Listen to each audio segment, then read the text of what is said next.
Deep beneath the forgotten woods of Kentucky, something speaks. Not echoes, not wind. Voices, human, distinct, trapped beneath the earth. In 1993, scientists recorded the sound and called it a natural acoustic anomaly.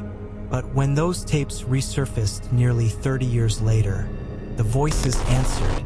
They knew the name of the man who played them, and now they know yours.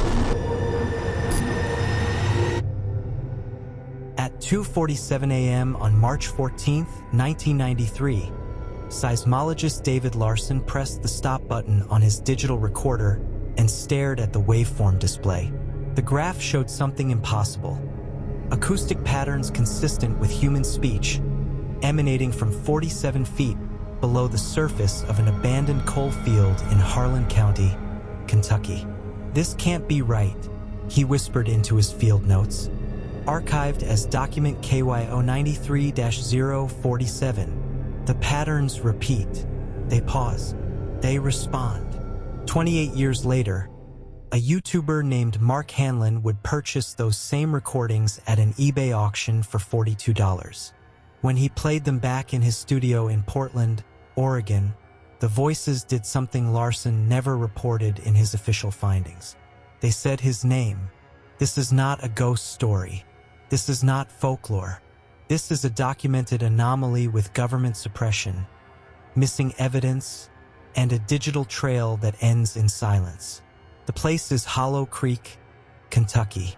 The phenomenon is known only as HC Vault 7. And according to the last known transmission before Mark Hanlon's channel was deleted, the voices are still talking. What follows is a reconstruction of events spanning 3 decades, compiled from geological archives, university records, Reddit threads, police reports, and one final live stream that should never have been broadcast. The story begins in the shadows of Appalachia, where the earth remembers everything, and sometimes it speaks. If you are enjoying this video, do not forget to subscribe and hit the like button. It really helps the channel grow. Thank you so much for the support. Hollow Creek is not on most maps. Tucked into the southeastern corner of Harlan County, Kentucky, it exists as a geological footnote. A collapsed valley once rich with coal, now overgrown with kudzu and forgotten by industry. The last mining operation closed in 1971. By 1990, the only visitors were hikers, hunters, and occasionally academic researchers. In April 1993, the University of Kentucky's Department of Geological Sciences dispatched a small team to Hollow Creek as part of a broader fossil survey across eastern Kentucky. The lead researcher was Dr. David Larsson, a Swedish-American seismologist with a reputation for precision and skepticism. His mission was straightforward: map subsurface coal seams, collect sediment samples, and identify any paleontological artifacts of interest. The team consisted of 4 members: Larsson, 2 graduate students named Rebecca Thorne and Michael Cho, and a local guide, Earl Hutchins, who had worked the mines before they closed. They set up base camp near a natural limestone outcrop locals called the Throat, a narrow ravine that descended sharply into the valley floor. According to the official field report filed May 3, 1993, Archive No.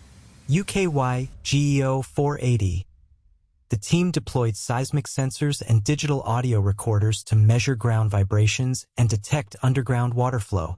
Standard procedure. Nothing unusual. But Rebecca Thorne's personal journal, obtained through a Freedom of Information Act request in 2019, tells a different story.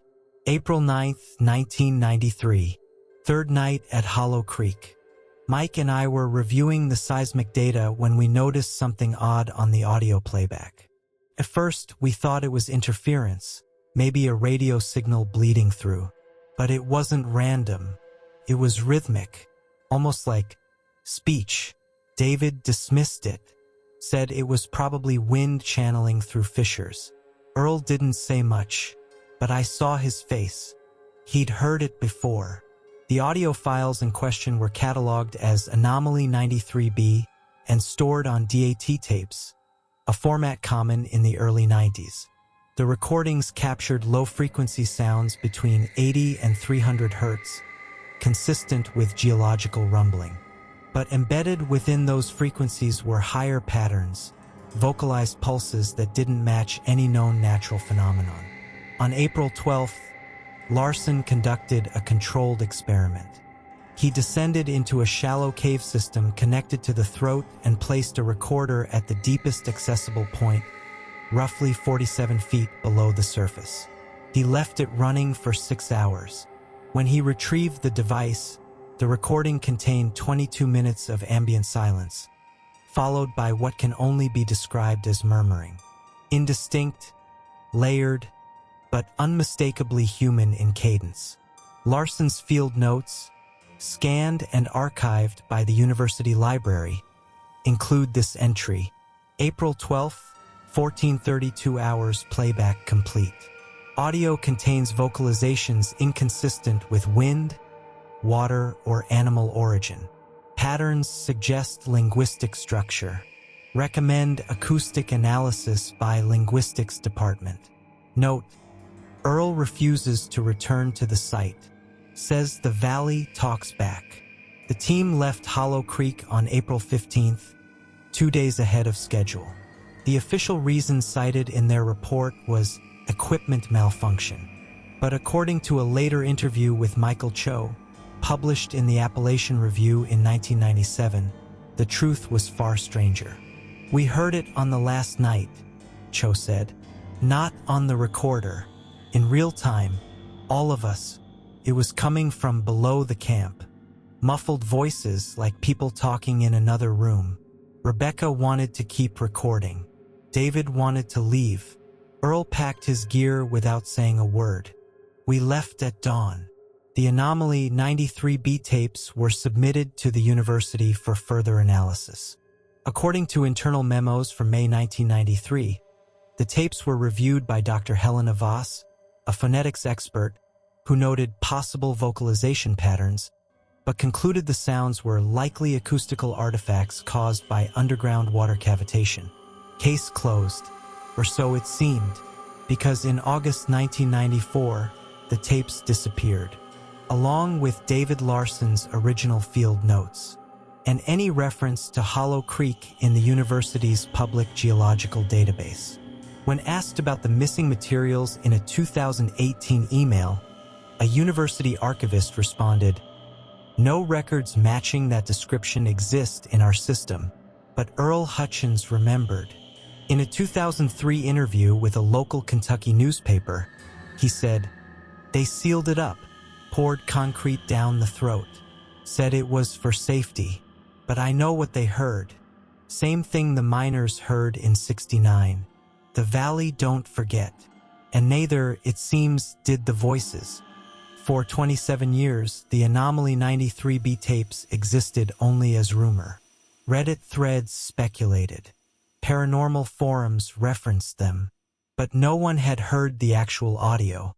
David Larsson had vanished from public life, and the University of Kentucky maintained that no such recordings existed in their archives. Then, on June 8, 2021, a listing appeared on eBay.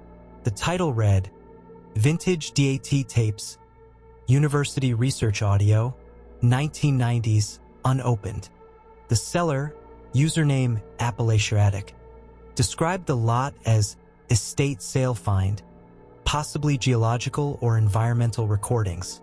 The starting bid was set at $10.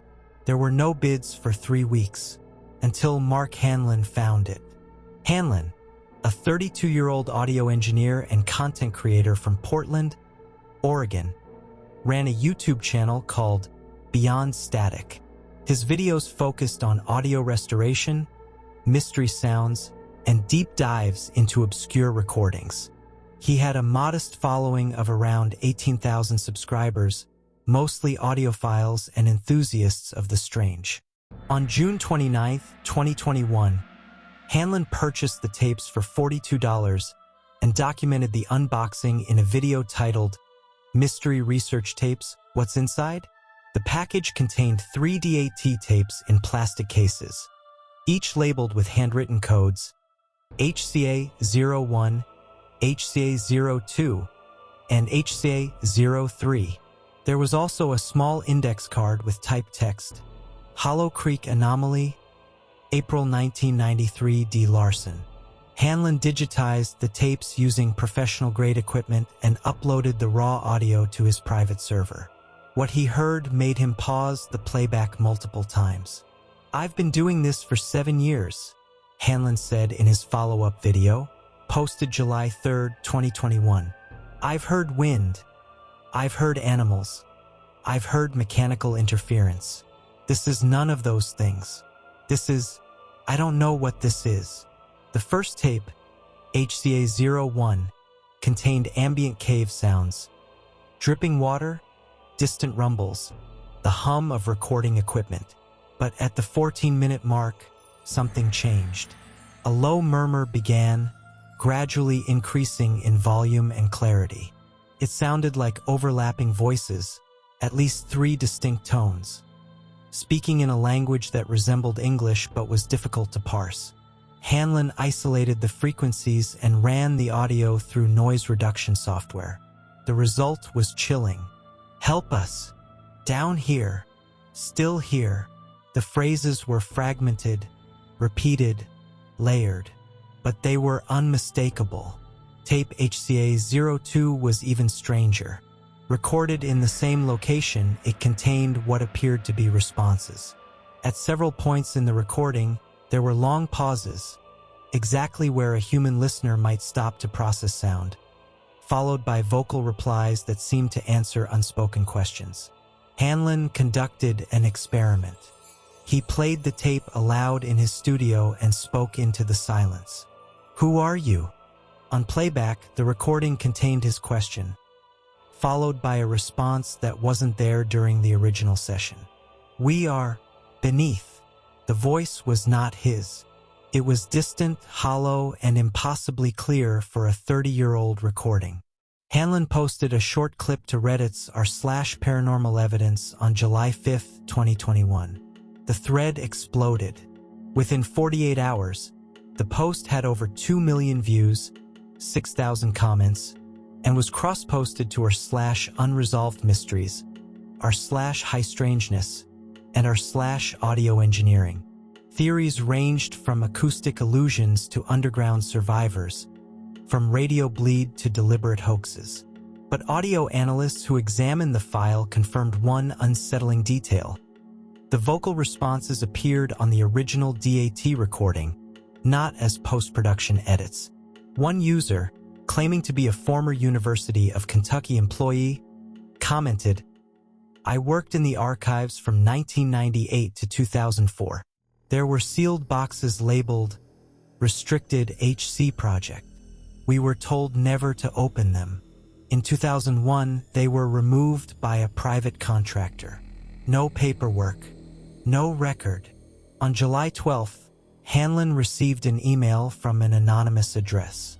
The subject line read, "You shouldn't have played them." The message was brief. "David Larsson tried to warn us.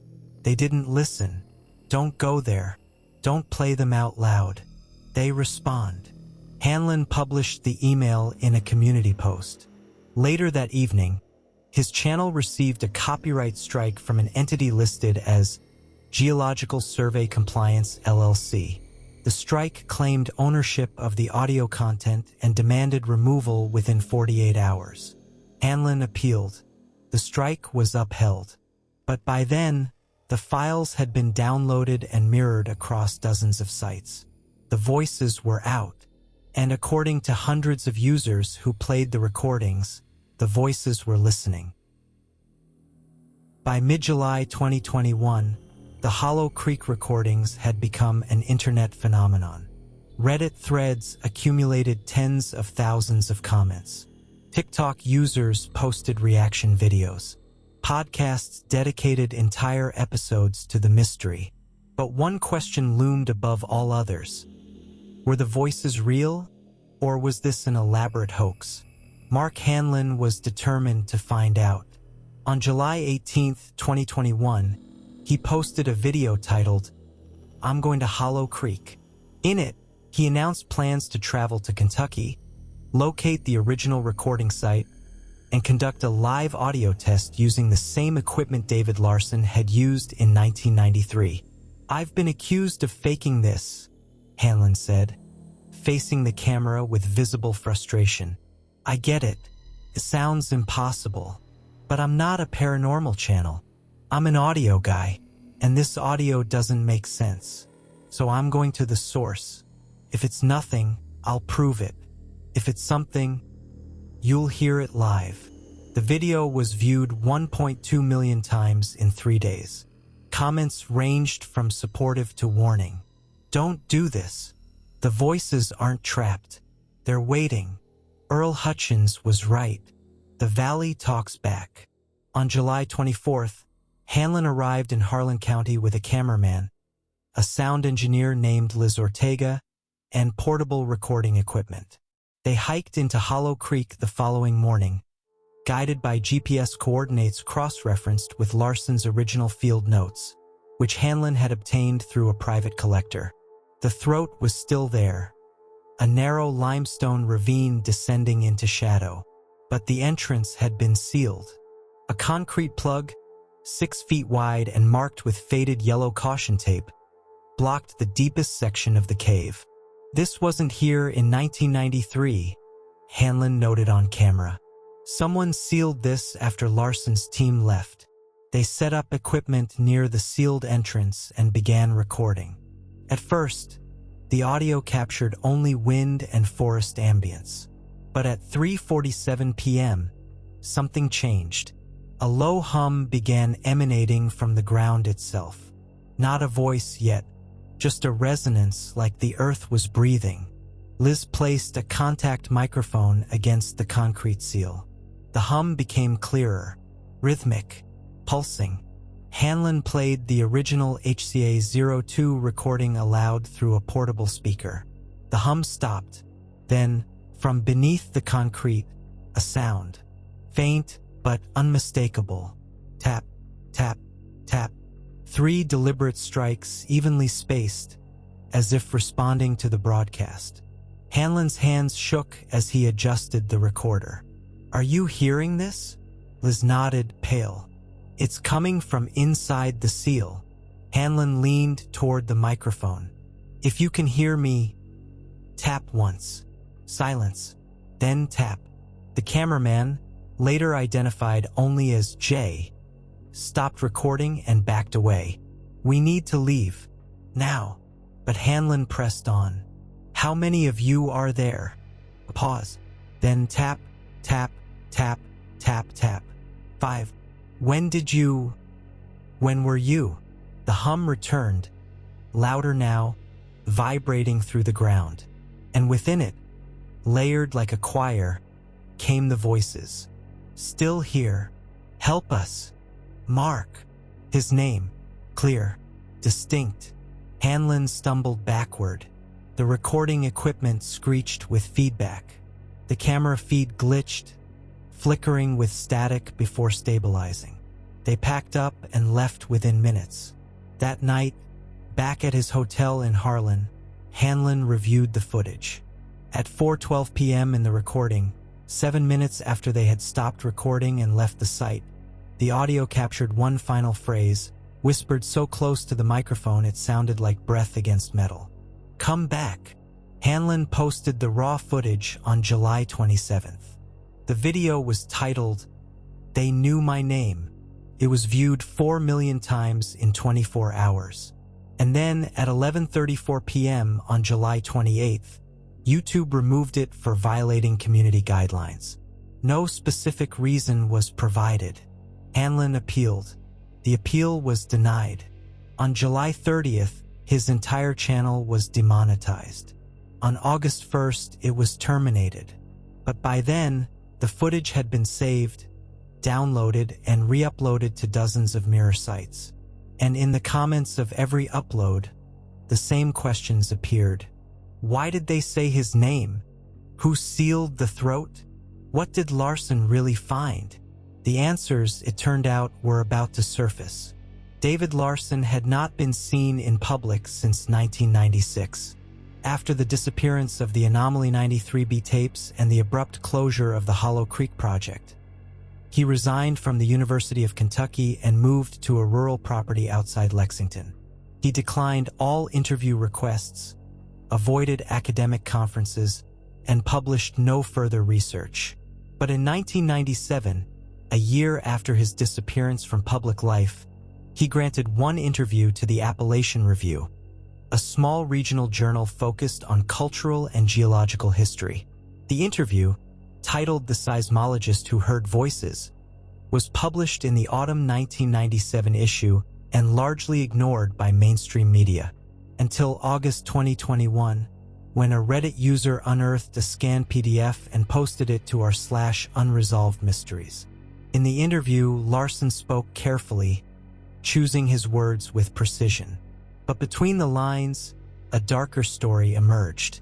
Appalachian Review AR Dr. Larsson, your research at Hollow Creek ended abruptly in 1993. Can you explain why?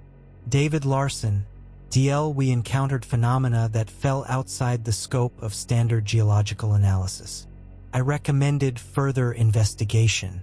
The university disagreed. The recordings you made, what did you believe they were?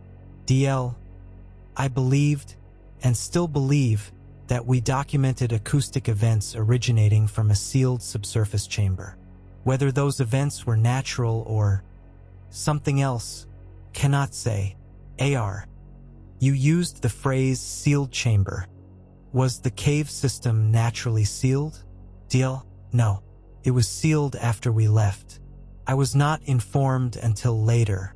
A contractor was hired to pour concrete into the throat.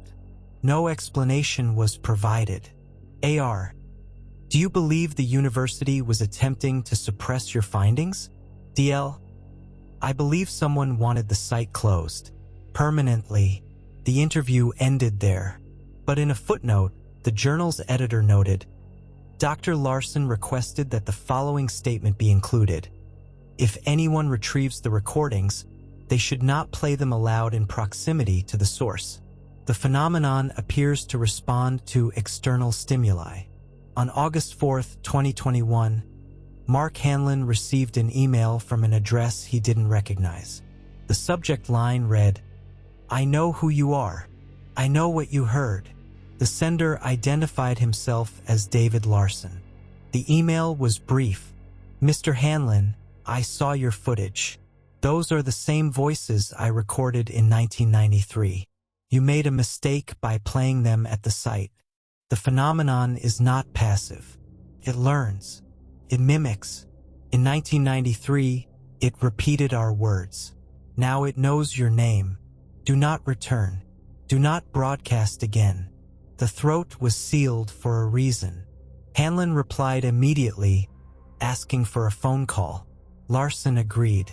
On August 7th, Hanlon recorded their conversation and later summarized it in a private Discord server. Larsson is in his 70s now. He sounds exhausted. He told me that after we left Hollow Creek in 1993, he returned alone 3 days later. He brought a microphone and asked questions. He said the voices answered not just in sound, but in knowledge. They knew things, personal things, details about his childhood in Sweden, his mother's name, the name of his dog that died when he was 9. He asked how they knew. The response, recorded on a tape he later destroyed, was, "We remember. We listen. We are beneath everything." He never went back, but he said the voices followed him, not physically, but in recordings. He said that for years, any audio equipment he used would pick up faint traces, whispers in the static, murmurs under music, his name spoken in frequencies just below audibility. He burned his equipment in 2001. He hasn't recorded audio since. He told me that the throat was sealed by a private firm called Stratacore Geological Services, contracted by an unnamed federal agency. There was no public record of the transaction. He said there's a file, HC Vault 7, that was never submitted to the university. It contained maps, recordings, and something he called the last tape. He wouldn't say what was on it, but he said, "If you find it, don't play it. It's the one they were waiting for." Hanlon asked where the file was now. Larsson replied, "Destroyed or hidden.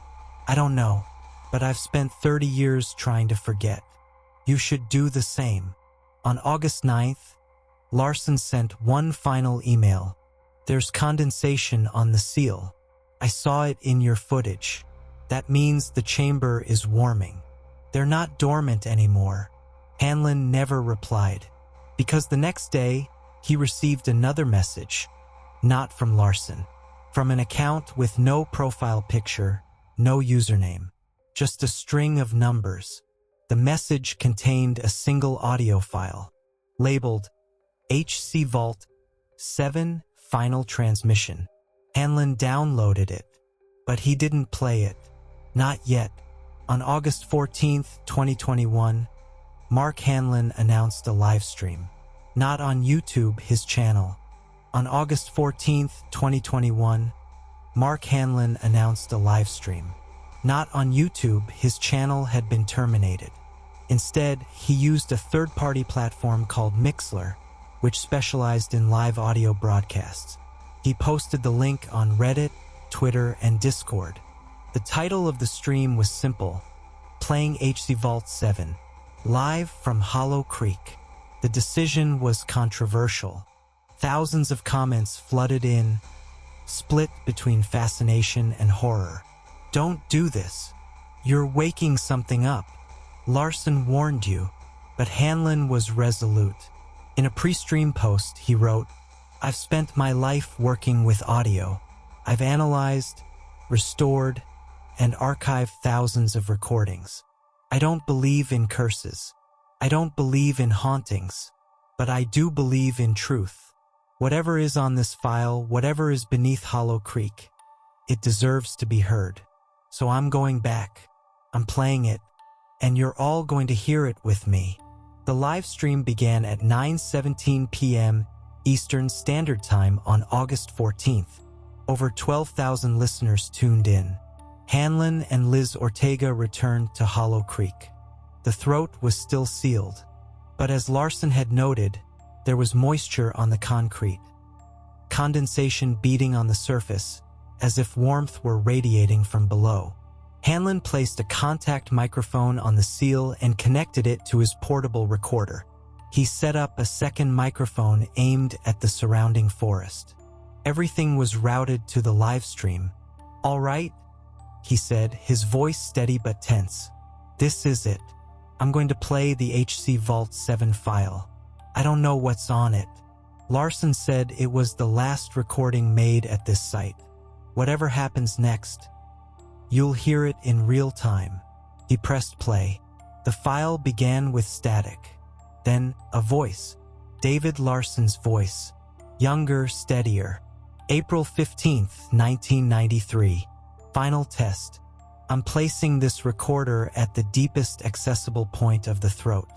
This will remain active for 12 hours.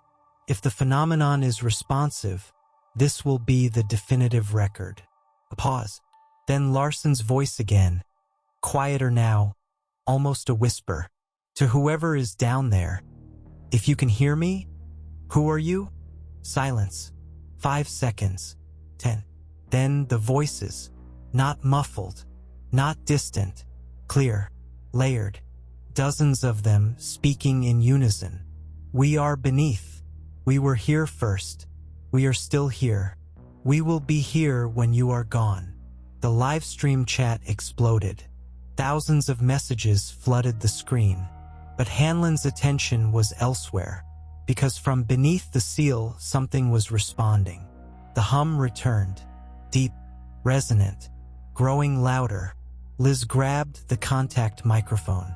"Mark, the seal.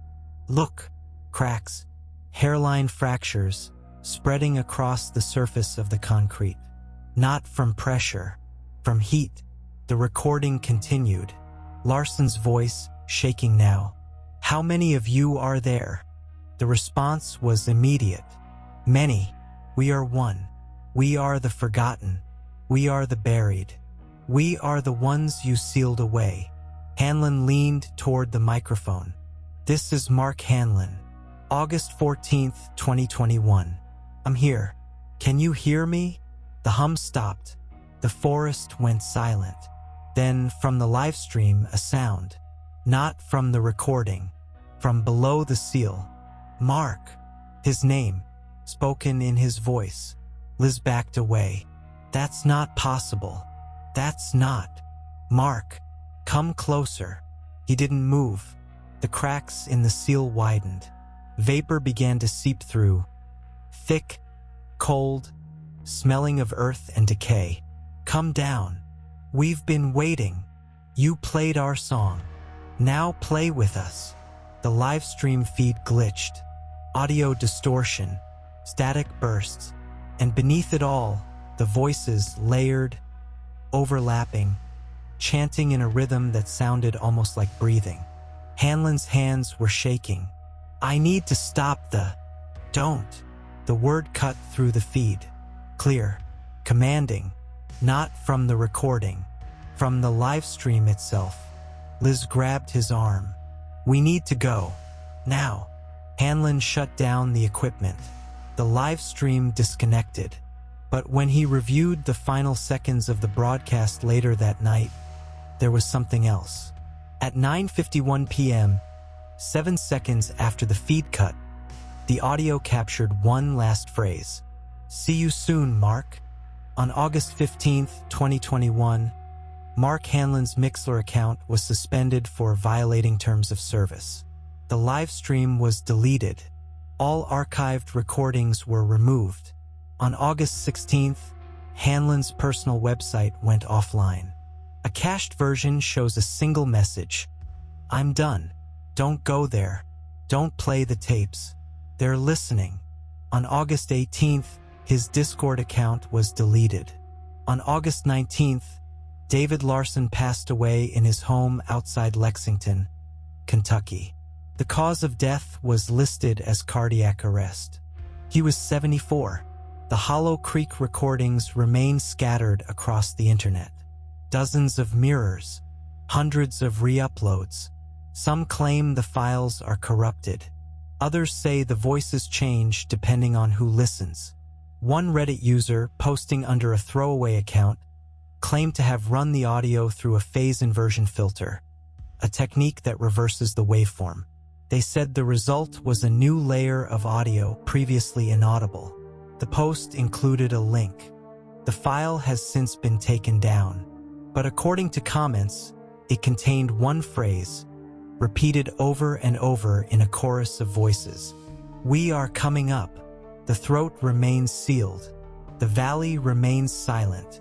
But on still nights, hikers near Hollow Creek report hearing something beneath the ground. Whispers, their names, calling them home. This investigation compiled testimony, archived materials, and digital evidence spanning 3 decades. No conclusive explanation has been provided by any governmental or academic institution. The phenomenon remains unresolved. If you like this video, make sure to hit that like button and subscribe for more.